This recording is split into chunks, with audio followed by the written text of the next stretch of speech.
Assalamualaikum warahmatullahi wabarakatuh. Selamat pagi semuanya. Bagaimana kabar kalian hari ini? Semoga kalian sehat selalu ya. Kondisi seperti saat ini, kita harus benar-benar bisa menjaga kesehatan agar terhindar dari berbagai virus. Ingat, tetap patuhi protokol kesehatan ya. Baik, hari ini kita akan melanjutkan pembelajaran mengenai teks eksplanasi. Sebelum kita memulai pembelajaran, alangkah baiknya kita berdoa terlebih dahulu agar ilmu yang nantinya kita peroleh dapat bermanfaat. Berdoa menurut keyakinan dan kepercayaan masing-masing. Berdoa dipersilakan. Terima kasih. Baik anak-anak, materi yang akan kita bahas hari ini adalah cara meringkas teks eksplanasi oleh Ibu Via Seviana dari Program Studi Pendidikan Bahasa dan Sastra Indonesia. Kemarin kita sudah mempelajari mengenai teks eksplanasi, bukan? Kita ulas sedikit ya. Ada yang masih ingat apa itu teks eksplanasi? Baik, teks eksplanasi merupakan bentuk teks yang menjelaskan tentang proses terjadinya atau terbentuknya suatu fenomena, seperti fenomena alam, sosial, dan budaya. Lalu teks eksplanasi berkaitan dengan apa ya, Bu? Baik, teks eksplanasi berkaitan dengan proses dan hubungan kausalitas atau sebab akibat dengan menggunakan aspek mengapa dan bagaimana suatu peristiwa itu dapat terjadi. Selanjutnya, untuk meringkas teks eksplanasi, kita perlu mengawalinya dengan memahami gagasan umum atau ide pokok dari setiap paragrafnya. Berdasarkan gagasan umum itulah, kamu akan memadukannya menjadi teks baru yang lebih singkat. Menentukan gagasan umum pada teks eksplanasi. Seringkali kalian bertanya-tanya, gagasan umum itu apa sih, Bu? Lalu bentuknya itu seperti apa? Baik, kita bahas sama-sama ya.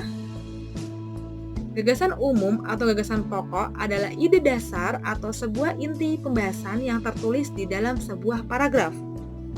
Gagasan pokok biasanya terdapat di awal, di akhir, serta di awal dan di akhir sebuah paragraf. Untuk lebih jelasnya, perhatikan contoh berikut ya. Teks yang pertama. Sejak masa dahulu, para ahli bintang atau astronom mempelajari bintang-bintang di langit malam. Kemudian mereka berhasil melihatnya melalui teleskop. Sekarang kita dapat mempelajari angkasa luar dari dekat. Dengan pesawat satelit dan kendaraan antariksa yang melakukan perjalanan ke planet-planet, para astronom menemukan berbagai bukti yang luar biasa dari rahasia angkasa luar. Dan untuk teks yang kedua, beberapa roket ruang angkasa menggunakan bahan padat untuk mendorong dan menekannya ke depan. Bahan bakar tersebut lebih kuat dibandingkan dengan bubuk mesiu, tetapi mempunyai cara kerja yang sama. Sebagian besar pesawat luar angkasa menggunakan bahan bakar cair. Bahan ini lebih serbaguna daripada bahan padat. Pada kalimat yang diberi warna merah merupakan gagasan pokok yang terdapat dalam paragraf tersebut. Gagasan pokok tersebut terdapat di awal kalimat, sehingga dapat dikatakan sebagai paragraf induktif. Lalu bagaimana cara meringkas teks eksplanasi ya? Baik, kita perhatikan sama-sama. Ibu memiliki contoh teks eksplanasi yang berjudul Gerhana Matahari. Dalam meringkas teks eksplanasi, kalian harus membuat kolom-kolom seperti ini agar menganalisisnya lebih gampang atau lebih mudah. Pada paragraf pertama, kita lihat sama-sama, gerhana matahari merupakan fenomena alam yang seringkali dan dinanti-nanti oleh banyak orang. Di sini jelas terlihat bahwa gagasan umum yang dikemukakan oleh penulis yaitu gerhana matahari merupakan fenomena alam yang seringkali dinanti-nanti oleh banyak orang. Mengapa demikian? Karena pada kalimat berikutnya penulis menjelaskan secara rinci sehingga dapat dikatakan bahwa gagasan umum pada paragraf pertama ini terdapat di awal kalimat. Lalu untuk ringkasan teks, kalian harus membacanya secara keseluruhan agar dapat menyimpulkan dengan bahasa kalian sendiri atau mengacu pada kalimat yang ada pada paragraf pertama ini. Dapat dilihat, gerhana matahari merupakan salah satu fenomena alam yang kehadirannya selalu ditunggu-tunggu karena tidak terjadi setiap saat. Untuk menyaksikan gerhana matahari ini, orang-orang harus menggunakan alat khusus. Baik, untuk paragraf kedua, Proses terjadinya gerhana matahari dikarenakan posisi bulan yang berada di tengah-tengah antara jarak matahari dengan bumi. Hal ini dapat terlihat jelas bahwa gagasan umum yang terdapat pada paragraf kedua yaitu proses terjadinya gerhana matahari. Karena pada kalimat berikutnya penulis menerangkan secara rinci bagaimana proses terjadinya gerhana matahari tersebut. Untuk ringkasan teksnya sama saja, kalian harus membaca terlebih dahulu paragraf tersebut lalu menyimpulkan dengan bahasa kalian sendiri.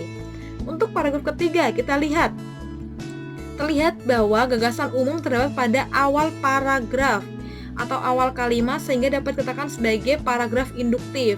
Hal ini dibuktikan dengan kalimat hal tersebut dikarenakan bisa membahayakan fungsi penglihatan sehingga dapat disimpulkan bahwa gagasan umum pada paragraf ketiga yaitu gerhana matahari tidak bisa disaksikan secara langsung dengan mata telanjang.